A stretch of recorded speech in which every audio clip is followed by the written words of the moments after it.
اے خطیب، افسوس ہے کہ تم نے مخلوق کو راضی کرنے کے لیے اپنے خالق کو ناراض کر دیا۔ بسم اللہ الرحمن الرحیم۔ ان الحمد للہ۔ جب سیدزادیاں آل رسول امام زین العابدین یزید کے دربار میں پہنچے تو یزید خوشی سے جھوم رہا تھا۔ اتنے میں کسی نے امام حسین کا کٹا ہوا سر پیش کیا۔ یزید اپنے ہاتھوں میں لاٹھی لے کے امام حسین کے پاک لبوں پر مار رہا تھا، رسول اللہ کے نواسے کی توہین کر ہی رہا تھا کہ اتنے میں یزید نے یہ سوچا کہ اللہ نے مجھے بڑی عزت دی ہے۔ درباری خطیب سے کہا، آؤ ممبر پہ دنیا کو بتاؤ میں اور میرا خاندان زمین پر کیا مرتبہ رکھتا ہے۔ بکا ہوا خطیب ممبر پہ آیا اور یزید کی شان میں قصیدے گانے لگا۔ اتنے میں امام زین العابدین زنجیروں میں جکڑے ہوئے کہنے لگے، اے خطیب، افسوس ہے کہ تم نے مخلوق کو راضی کرنے کے لیے اپنے خالق کو ناراض کر دیا۔ پھر امام سجاد نے یزید کی طرف دیکھا اور کہا، اے یزید،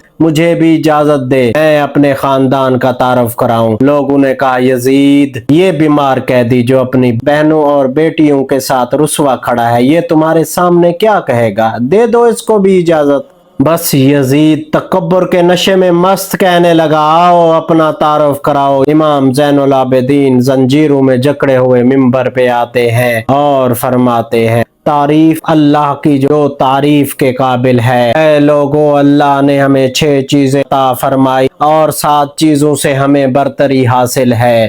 وہ 6 یہ ہے: علم و حکمت، حلم و بردباری، جود و سخا، فصاحت و بلاغت، شجاعت و بہادری، اور مومنین کے دلوں میں محبت و مودت۔ اور ہماری 7 فضیلتیں یہ ہیں کہ اللہ کا رسول حضرت محمد مصطفیٰ صلی اللہ علیہ وآلہ وسلم ہم میں سے ہیں، امت کے جواں مرد علی و جعفر ہم میں سے ہیں۔ روز محشر اللہ نے یہ اعزاز ہمارے خاندان کو بخشا ہے کہ جب تک ہمارے جد حوض کوثر کا جام نہ پلائیں کوئی جنت میں داخل نہیں ہوگا۔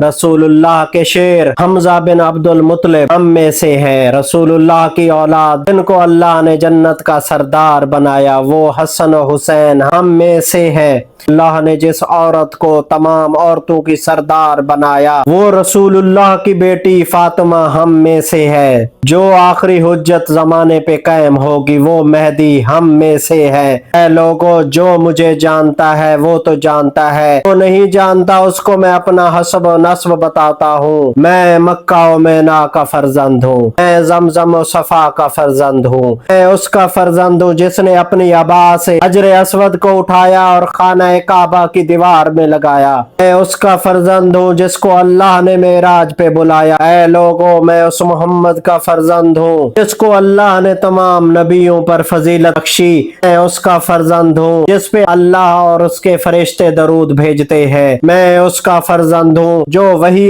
خدا کے سوا بولتا نہ تھا۔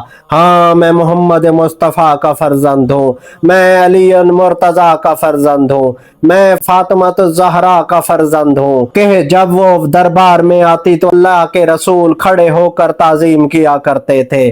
میں حسن حسین کا فرزند ہوں جن کو اللہ کا رسول اپنے کندھوں پہ سوار کر کے دنیا کو بتایا کرتے تھے، یہ مجھ سے ہے، میں اس سے ہوں۔ میں اجر رسالت کچھ نہیں مانگتا سوائے اس کے کہ میری اہل بیت سے محبت کرو۔ میں اس کٹے ہوئے سر کا وارث ہوں، میں اس غریب کا بیٹا ہوں جس کو 3 دن بھوکا پیاسا رکھ کر کربلا کی زمین پہ قتل کیا گیا۔ میں اس غریب کا بیٹا ہوں جس پر نماز میں حملہ کیا گیا، کہ سر سے امامہ اتار کر اس کا سر کاٹ کے نیزوں پہ بلند کیا گیا۔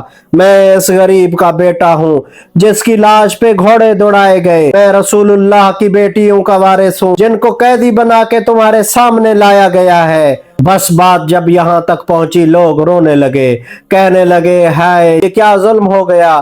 یزید نے جب یہ دیکھا کہ کہیں بغاوت نہ ہو جائے اپنے مؤذن سے کہا، جاؤ اذان دو۔ جیسے ہی اللہ اکبر کی صدا بلند ہوئی امام سجاد نے کہا، اللہ سے بڑھ کر کوئی چیز بزرگ و برتر نہیں۔ اذان دینے والے نے جب اشہد اللہ الہ الا اللہ کہا تو امام زین العابدین فرمانے لگے، بے شک اللہ کے سوا کوئی خدا نہیں، اور اس کی گواہی ہم نے اپنے خون سے دی ہے، اور رسول اللہ کی ان نواسیوں نے بے پردہ ہو کر پتھر کھا کھا